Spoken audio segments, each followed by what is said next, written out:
You're welcome back. In this particular video, we'll be taking a look at what we call design thinking. Design thinking is a design methodology that provides a solution-based approach to solving problems, a set of cognitive, strategic, and practical process by which design concepts are developed. It is based heavily on the methods and processes that designers use. What are we trying to say here?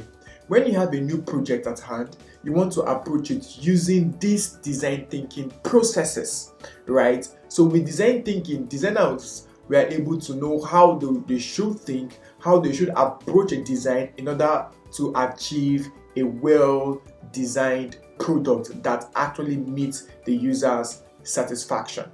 Now let's take a look at some of the design thinking processes that we have. The first stage of design thinking process is the stage that we call empathize. The first stage is to gain an empathic understanding of the problem you are trying to solve. This involves consulting experts to find out more about the area of concern through observing, engaging, and empathizing with people to understand their experiences and motivations, as well as immersing yourself in the physical environment so you can gain a deeper personal understanding of the issues involved. So if you have a new project at hand, before you go ahead and start designing the UI, you want to first and foremost empathize.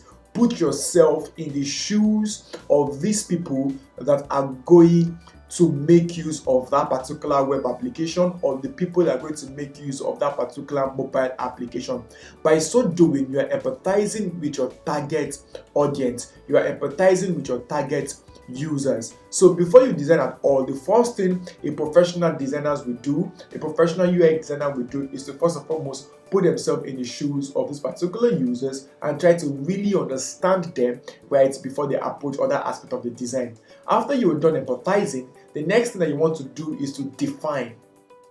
During the define stage, you put together the information you have created and gathered during the empathize stage.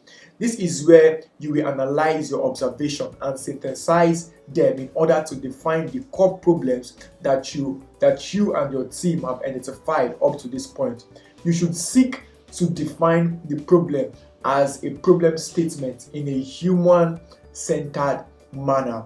So when you have actually empathized and try to understand the exact problem that the user is facing, the next thing you want to do is to come up with the problem, right? And as well as try to say, okay, the exact problem, the pain point that you think that your user are actually having. So after you have done that, the next thing you want to do is to ideate.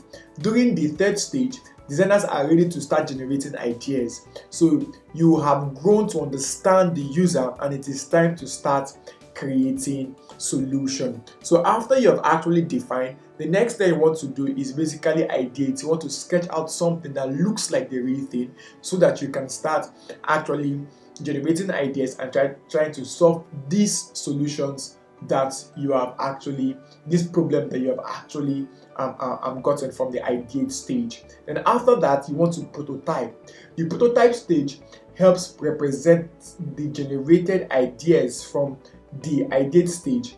This is usually in low and high fidelity prototype, right? So once you have ideate, the next thing you want to do is to prototype your solution. Then once you prototype your solution, this brings us to the last but not the least design thinking process, which is testing. The test stage is where designers take the prototype back to the users for feedback.